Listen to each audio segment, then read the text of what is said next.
the woman more. I always say it's so essential that the woman likes the man more than he likes her. Essential. And the reason I say that is when a woman likes a man more, because divorce is in her hands a bit more, men are relatively placid when it comes to relationships. They are relatively okay with monotony. They're okay if the relationship is not, you know, overexciting, blah, blah, they'll get by with it. Women are not like that. If they don't feel loved, they don't feel consistency, they don't feel excitement, whatever, their emotions take over their judgment.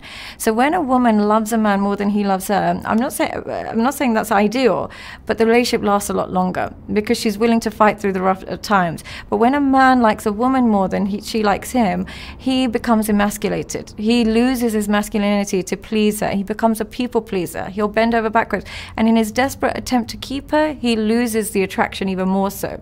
So when it's that way round, gone are the days when girls will appreciate that. Instead, they will actually use that as like, they use that man as a punching bag. So the key for a man would be to able to attract a female who he's wildly attracted to. Yeah. But get her to like you more than you like her. I would say so. Yeah, get her to like you more than she likes you, but also keep her safe in that. It's a much better arrangement. Don't treat her badly. Don't take advantage of the fact that she likes you more. I'm not saying like be that guy that just has a woman and treats her badly, but when you have a woman that you like more than she likes you, you are going to become a man she's naturally not attracted to. You see so much of this crap online. People saying you got to treat them like crap and you got to like disrespect them. You got to. It's like I don't get this shit. No, it's so childish.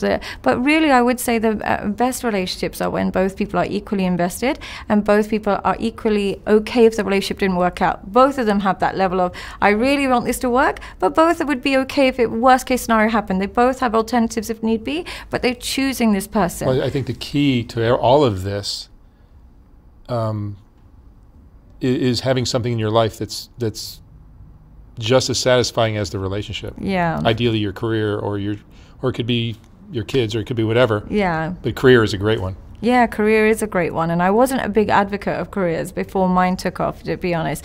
You know, how much private therapy, I wasn't really, I think it was more of a case of I wasn't fulfilling my potential. I could do one-to-ones all day, every day, but the message itself was really important, and it was just kind of being caged into my own world. Now that I've seen it grow online, it does something to you where you start to realize that you have something and you're worthy beyond just your relationship. And the moment you do that, you take the pressure of your partner to make you feel whole. You also become more attractive and it makes your partner really look forward to seeing you when they get to see you. Yeah. Instead of always being around and like it just does something. Stale and boring very quickly. Interesting people are interesting. It's that simple, and boring people are boring. So I think if you can work on something, not everybody's going to be a superstar, not everybody's going to be a millionaire. We get that, but have something you enjoy outside of your relationship. It takes the pressure off the relationship for being perfect. One of the things I see in a lot of probably single females in big cities like New York and LA, you see this. I'm sure you see it in Dubai. Are women kind of just acting as if their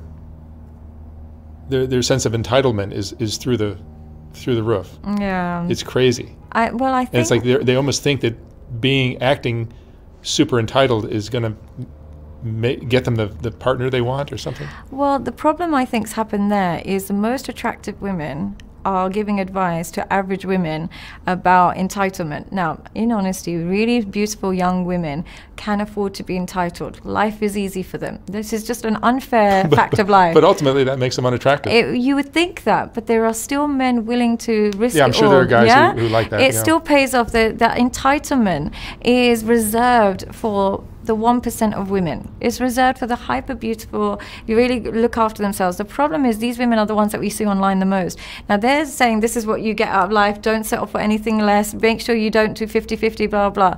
That only applies to the 1% of women. Majority of women are average. Majority of women don't get that kind of treatment from men. Majority of women can't elicit that out of men. So when you are taking advice, I'm so sorry to break this to you, looks matter. They really, really matter. So yes, if you're incredibly beautiful and you're stunning, yes, you can be entitled. Unfortunately, men will reward that. But when you're an average looking woman, an average lifestyle, and you're an average person, you have to have average standards. So I think the entitlement has to be reserved for the 1% of women. And the average woman, the entitlement won't work for you. It won't, teamwork will work for you. And most people are average. Most women, most men are average. So teamwork works better. So I'm looking for a unicorn is what you're saying. Yeah, exactly. And stop looking for unicorn behavior if you're not a unicorn. And I know I get a lot of stick on this online because they're like, oh, you talk from like, you know, about attractive women. There's just such a big difference in how men respond to them. It's night and day. So you have to remember when you're taking advice, you have to remember, just like you have to remember your budget price, like money-wise, you have to remember your budget looks-wise. If you're not incredibly beautiful, it's limited how much submission you can get out of men. If you're hyper beautiful, you'd be shocked at how much men will submit to you. And it's a sad fact of life. Are you a successful man who has achieved endless heights in his career? Are you somebody who's absolutely made it in his professional life, but his personal life just doesn't seem to match up? Are you somebody who goes through intense highs in business, but intense lows in your personal relationships? You might be somebody who has been blocking out relationships or entering relationships where you don't feel appreciated or it's lacking the sexual or emotional intimacy that you require. If this sounds like you, then I have a program specifically catered to your needs. I've been helping high-end clients for a really long time, and I'm able to identify the exact problems, the exact causes, and the exact solutions. So if this sounds like you, then please feel free to register below your details. Your budget looks-wise. If you're not incredibly beautiful, it's limited how much submission you can get out of men. If you're hyper beautiful, you'd be shocked at how much men will submit to you. And it's a sad fact of life. I don't recommend it, but it's a sad fact of life. And I think I had this realization very recently when I get millions of messages on a daily basis saying, oh, you helped me so much from men. You've helped me so much. I understand my wife so much better. You've saved me from depression, blah, blah. And I was like, oh, I'm really grateful for that. But when I look at my subscribers and my followers and how much I help men, I have millions of people that watch it. And yet it pales in comparison to the number of subscribers an OnlyFans woman has. And it pales in comparison to the number of followers women that show their boobs and chest online do. It's not other women following these women, it's men. So you have people like myself who dedicated their career, and I would say Orion is one of them, Jordan Peterson, I'm sure he makes a lot, but these people have dedicated their life helping men. And yet we don't compare to the level of subscribers to women who are showing their boobs and breasts. So you realize that men say they appreciate all these great traits, but they reward one thing and one thing only. What do you think of OnlyFans for a woman? I think for a woman, look, people always just assume I'm anti OnlyFans, I'm so completely understand the perspective of the content creator. I can never understand the perspective of the subscriber. From the content creator's point of view, as much as I know psychologically it's damaging, I'm Muslim, so Islamically for me, it's not even a question. I would obviously condone it, but I can understand the psychology behind the person who creates the content. If you're going to make tons of money from just showing a bit of skin, and you're sleeping around anyway, and we live in a liberal environment anyway, and you're going to post this kind of picture on Instagram anyway, making money, I understand it completely. I don't think it's good for their mental health. I don't think it's good for their ego, because it's probably terrible for their mental health. It's terrible for their mental health. And the reason I say that is if I become a bit jaded about men from working with them psychologically, imagine the perspective, a woman that sees how disgusting their desires are all day, every day, she must have a warped perception of men. She must think all men are sick, or she might think all men are low quality, or all men are so easy to manipulate, or all men are so dumb. She's going to have such a negative perception of men because her job involves manipulating them all day, every day. That's her job. So I don't think it's good for her self-esteem. I don't think it's good for her mental health, and also just the pressure it applies on her appearance.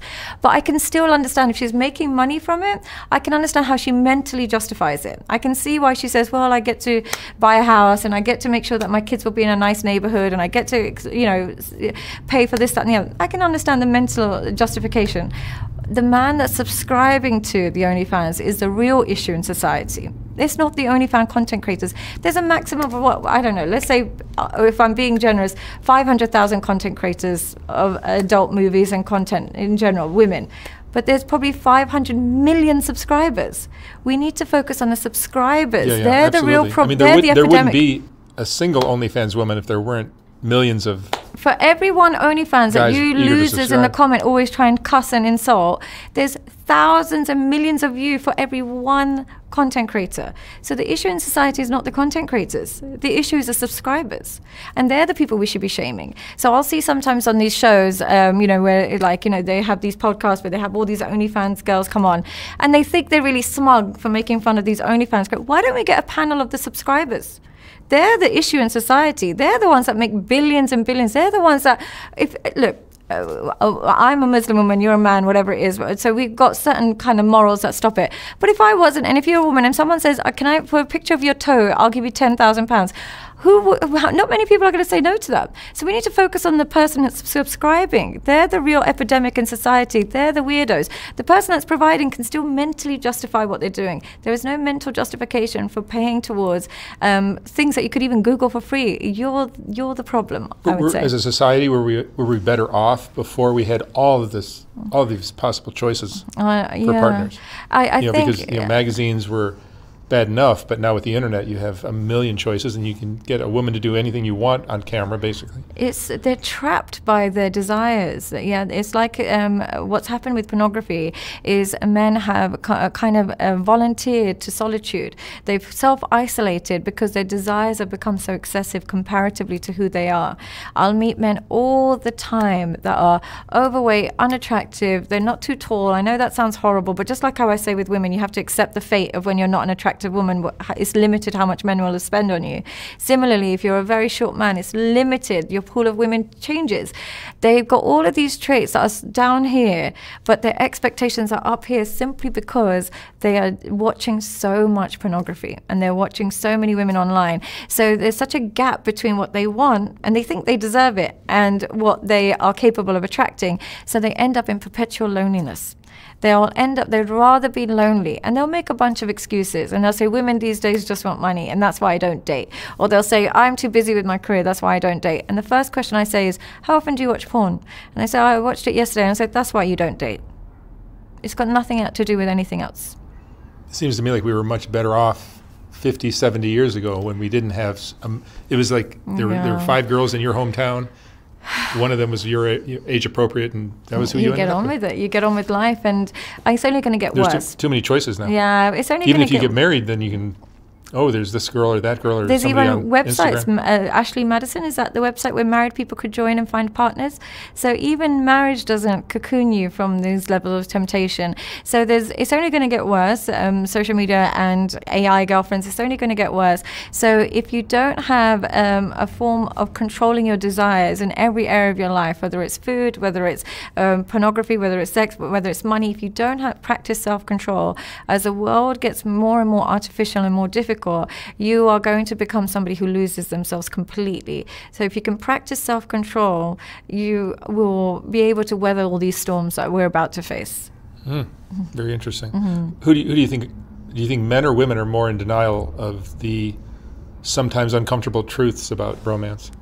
They're both equally in denial for different reasons. I think one thing women are in denial about is the importance of sexual attraction, the importance of that, and sexual attraction is really important to them. You might be in love and all of these things, but let's say, for example, you're married for 50, 30 years. A man's drive, and especially if he takes care of himself, it doesn't decrease. So just because you've established love and trust in the beginning 5, 10, 15 years, it doesn't mean that's going to be the petrol and the gas for the rest of the marriage. You have to maintain that. So you do have to maintain a level of attraction. You do have to maintain a level of intimacy. Otherwise, they'll just outsource it. And we as women think, but I've been loyal to you for 10 years, and so what if I can't do it anymore? Or so what if I've let myself go? Or so what if I'm no longer? But from a man's perspective, it's a fundamental need that doesn't massively decrease. So I think they're in denial about that. They're also in denial about the amount of appreciation and verbal affirmation men need, the amount of encouragement they actually need, the amount of verbal affirmation men need. Women just assume like, oh, but he knows I love him, or he knows that I think he's handsome. The amount they need in terms of verbal affirmation is underestimated by women. And I think men are completely in denial about the level of women that they can access. I think in their mind that they deserve and should be able to access the most beautiful, young, gorgeous woman on the planet, regardless of who they are. Especially if they made a bit of money, they just believe that they can access that, and they think that that's the end of their problems. Once once they've got enough money, they can get any woman that they want. They're in denial about how much work it actually takes to get a good woman to love you. And the main thing it takes is you vetting her properly. You can do all the right things, but if you choose badly, you'll never get love out of a woman. So they think they can convince a woman, and they think they can work hard enough. If they work on themselves, a lot of men will say, if I work on myself, can I access all the top women? And I say, how tall are you? And they'll say 5'6", 5. And I said, unfortunately, it's different for you. And I know that's such a harsh reality, but it's because top women don't compromise. And if they do compromise, they'll punish you for it. Interesting. So sometimes it seems like we're overanalyzing and trying to figure out each other. Yeah. And if we were just focused on our own mental health and our ability to trust and respect others, I think a lot of the things that we were hoping that would work out would probably fall in place. Yeah. I agree. I think, and I blame myself for this. I really do blame myself for this, because I'll sometimes get on a call and people, because I talked a lot about childhood trauma, and I'll have a lot of people saying, oh, because of my childhood trauma, I can't accept love, or because I was never given love by my parents, blah, blah, blah. And they've self-diagnosed and victimized themselves so much. And I'll ask them, what is this trauma? What is this childhood trauma? And it'll be simple things like my dad forgot my birthday, or I'm not saying that's simple, but in the grand scheme of things, men are busy, they work, or they'll say things like, oh, you know, tiny small things that I wanted to play with airplanes when I was a child, and my dad used to tell me I'm never going to be a pilot. And you know, guys, welcome back to my Patreon, where every single week you can tune in and get exclusive content. Not only that, but you can also message me anytime and receive a response within 20